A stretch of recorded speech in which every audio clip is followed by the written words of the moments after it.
Oh, we have a new author.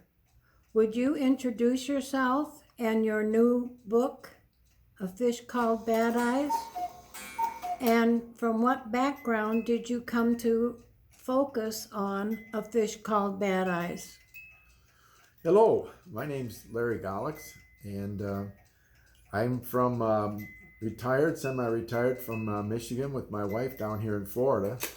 And when we came down here, we decided to do some adventuring with scuba diving. So we began by teaching each other with scuba training how to scuba dive and get our license and permit to do so. And with scuba diving, we began to dive on the reefs around Florida. And with diving around the reefs on Florida, we found the most enchanting world of many kinds of animals on the reef that were just plain fun to be with and watch. And we even carried that fun to the point where we went to Disney World, which has the world's largest tank for tropical fish in the world. And you can actually put on a scuba diving set and go in that tank and swim with the fish and the sharks and the other animals from the reef that are in that tank. And goodness gracious, it was a fantastic experience because I surely met one of the characters in our book, and that character is called Grumpy Grouper. And he was a grumpy grouper when I saw him in the pond, in the tank, because when I went down to get near him, he turned to me with a growl, and his mouth was turned in a grimace, opening looking face. And I looked at him and I said, this grouper does not want to be friendly at all. So, and then there was a shark coming from behind me, so I decided that it was a good idea to evacuate the area.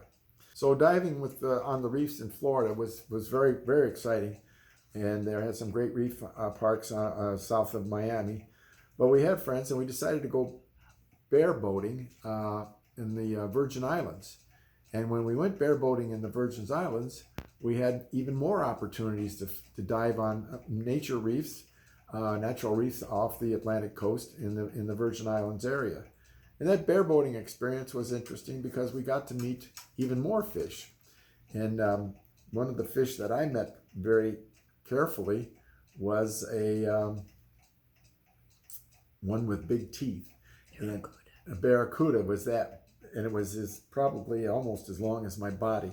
And I was swimming at the bottom with a snorkel, looking at the reef. And when I looked up and saw this giant head over the top of me, I definitely panicked, but very carefully and almost as fast as I could swam away from him back to the beach into shallower water. But that was, again, another instant of things that you don't forget when you're on the water. And we were on the water again with our friends, and there was a lady on board who was helping us anchor our twin-hulled sailboat. And we were swimming the Francis Drake Channel at that time. And she bent over the edge of the boat, and her glasses fell into the water. And she panicked. Those are my glasses. I can't see without them. We've got to find my glasses. We were already in semi-deep water, but we did have diving gear and we did have snorkels. And so we decided we'd stop the boat and go looking for her glasses. As it turned out, we found the glasses because fortunately it was still daytime and the sun shining into the water created a glare from the bottom. There we could find the glasses and recovered them. And of course, all of the events that we experienced diving and going into the reefs and meeting all the kinds of fish that you meet, including spider crabs and moray eels and the other kinds of sharks that are out there, including black-tipped sharks, which are typical for reef areas. So we started doing that, and beginning with that, I started saying to myself, there's a story there that needs to be told. And that story began with actually the glasses that fell in the water. And I remembered so well. And then we decided that with the COVID and lockdown situation, Peggy and I were locked in the house by ourselves, and there was no work to do outside of the house and nobody to meet because we were all isolated. So I sat down and said, it's time for me to write this book, and I want to write it for my grandchildren to appreciate the definite environment that is out there in the reef. One of the reefs are probably 30 to 40% of our food supply from the oceans. And we need to know more about the reefs and how to keep them properly and to enjoy them for the animals and the kind of animals that come to us at the reef when we go to diving. So at that point, I started writing the book. And then beginning to write the book, I also had to figure out what could have happened with those glasses. And at that point, I said, I need somebody who needed the help of the glasses. And I thought of the Manini fish. It's a small fish. It's only about 5 inches to 7 inches long, but it's white and it has stripes on its side going up and down, and they call them contract fish, or not contract, convict fish. So beginning with the instance where we have a fish that had poor eyesight, that needed glasses, would not have been one of the best fish in a school because it couldn't see well. And guess what? It turned out that I found a situation where a fish that was inferior with sight would probably end up at the end of the school acting as bait for the fish that are out to eat the school. And with that source of thinking, I decided, but he can't be eaten because he's going to be more challenged in life because he has bad eyes.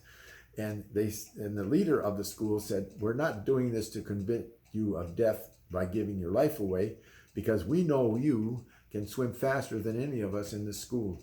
And what you will do is, after they begin chasing you, you will draw them away from us so that we can escape, the school can escape, and you will save us. And of course, at that point, Bad Eyes was happy after that because he thought he was being shunned. And in the end, he was being helpful to the school, and the school, in the end, very much appreciated when, in fact, it did happen that he saved their school from an attack by some nasty barracuda, which come in schools as well, fish.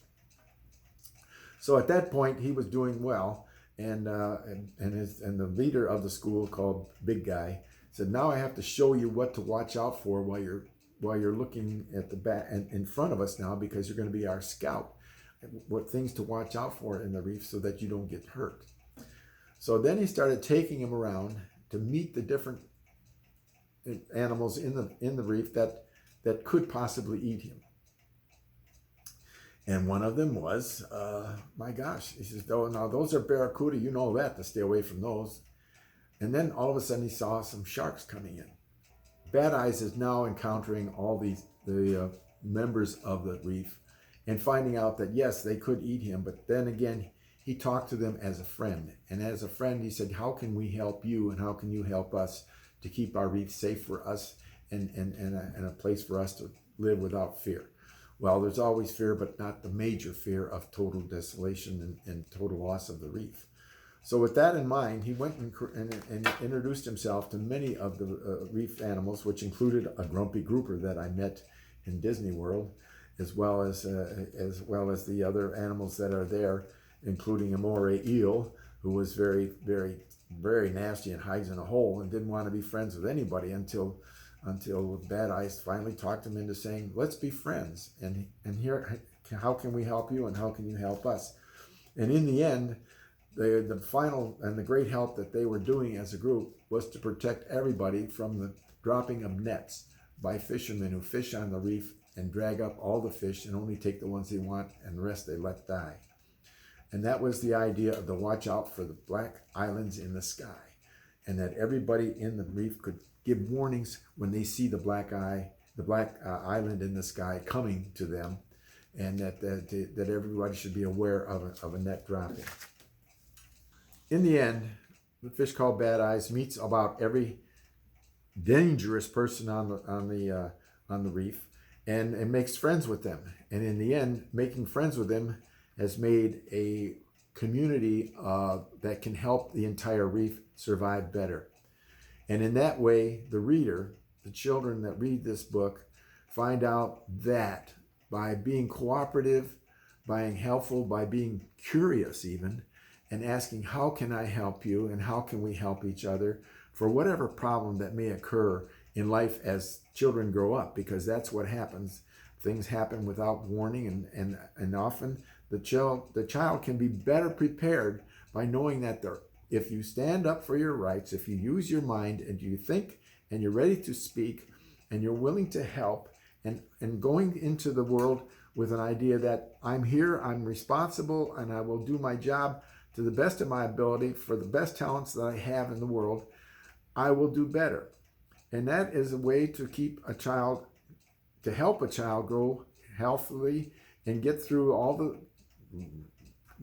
things that we have gone through in grade school and through high school and then into adulthood. In fact, after adulthood, the same concept will remain with us for the rest of our lives. Because in the end, the book will never grow old in terms of its generosity and development of loyalty to a community, and offering the best abilities that a person can offer to help the community maintain its health and survive.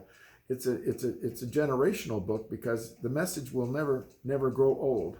And the ending of the story in the end is when the contributions made by all the members of the reef have survived well and are now in a much better condition. Well, Larry, your tall order is readily made for our youngsters to read. Where can they purchase it? Well, thank you. The book is readily available on Amazon. It's also readily available on your major bookstores. It's available from my webpage that I have at larrygolicz.com, and also author Larry Golicz on the internet as well. So those two sources are my sources, but there are other sources, including Amazon, and they're available through the major bookstores. And at that point, I would recommend that and you get in this case, get the hardbound copy, because that's the one that can be treasured for generations to come. And thank you for your time, and I wish everybody here to have a great day. Bye now. Thank you, Larry.